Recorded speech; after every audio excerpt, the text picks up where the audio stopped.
কাগজে কলমে যুদ্ধ থামার আভাস মিললেও স্বস্তি ফিরছে না জ্বালানি বাজারে। একদিকে কূটনীতির টেবিলে চলছে আলোচনা, অন্যদিকে বাজারে বাড়ছে অস্থিরতা। যুক্তরাষ্ট্র এবং ইরানের নাজুক যুদ্ধবিরতি ঘিরে অনিশ্চয়তার মধ্যেই আবারও বাড়তে শুরু করেছে অপরিশোধিত তেলের দাম। প্রশ্ন উঠছে, সামনে কি আরও বড় ধাক্কা অপেক্ষা করছে? মধ্যপ্রাচ্যের উত্তপ্ত পরিস্থিতির প্রভাব বরাবরই সবচেয়ে দ্রুত দেখা যায় জ্বালানি বাজারে। এবারও তার ব্যতিক্রম হয়নি। যুক্তরাষ্ট্র এবং ইরানের মধ্যে যুদ্ধবিরতির সম্ভাবনা তৈরি হলেও তেল সরবরাহ স্বাভাবিক থাকবে কিনা তা নিয়ে তৈরি হয়েছে নতুন উদ্বেগ, আর সেই আশঙ্কার প্রভাব পড়েছে আন্তর্জাতিক বাজারে।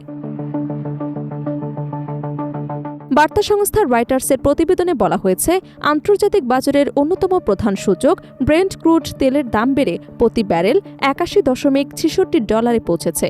গ্রিনিচ মান সময় রোববার রাত 10:06 এই মূল্য রেকর্ড করা হয়। এ সময় প্রতি ব্যারেলের দাম বেড়েছে $1.09, যা শতাংশের হিসেবে প্রায় 1.35% বৃদ্ধি।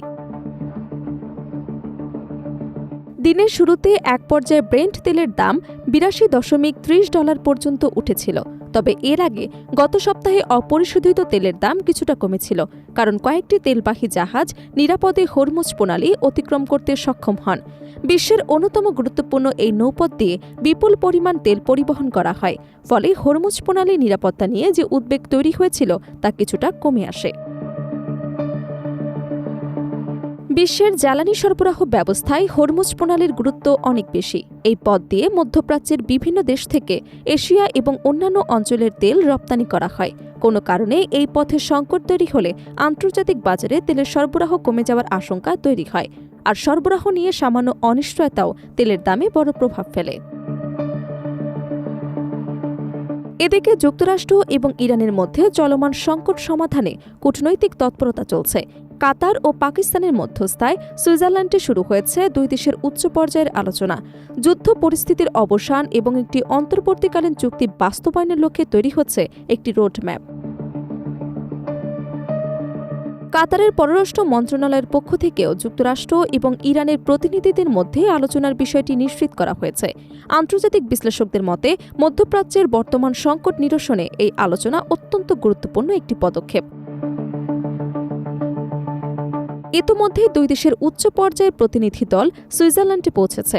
আলোচনার মূল লক্ষ্য হচ্ছে সংঘাত কমানো, উত্তেজনা প্রশমিত করা এবং জ্বালানি সরবরাহ ব্যবস্থাকে স্থিতিশীল রাখা। তবে বাজার বিশ্লেষকদের মতে, কূটনৈতিক আলোচনা শুরু হলেও পরিস্থিতি এখনও পুরোপুরি স্বাভাবিক হয়নি, কারণ যুদ্ধবিরতির দায়িত্ব ভবিষ্যৎ সম্পর্ক এবং মধ্যপ্রাচ্যের নিরাপত্তা পরিস্থিতির ওপরই নির্ভর করছে তেলের বাজারের গতিপথ।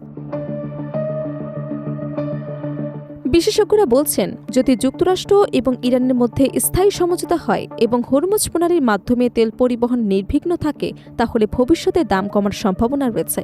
কিন্তু আলোচনা ব্যর্থ হলে বা নতুন করে উত্তেজনা তৈরি হলে তেলের দাম আরও বাড়তে পারে। বিশ্ব অর্থনীতির জন্য তেলের দাম একটি গুরুত্বপূর্ণ সূচক, কারণ জ্বালানি তেলের মূল্য বাড়লে পরিবহন খরচ থেকে শুরু করে খাদ্যপণ্য এবং শিল্প উৎপাদন সব ক্ষেত্রেই প্রভাব পড়ে। তাই যুক্তরাষ্ট্র ইরান সম্পর্কের প্রতিটি অগ্রগতি এখন নজর রাখছে পুরো বিশ্ব। মধ্যপ্রাচ্যের রাজনীতি, কূটনৈতিক সমঝোতা আর জ্বালানি বাজার সবকিছু যেন এখন একই সুতোয় বাঁধা। যুদ্ধবিরতির আভাস কি সত্যি ফিরে আনবে জ্বালানি বাজারের স্থিতিশীলতা, নাকি মধ্যপ্রাচ্যের নতুন কোনো উত্তেজনা আবারও তেলের দামকে ঠেলে দেবে আরও উপরে?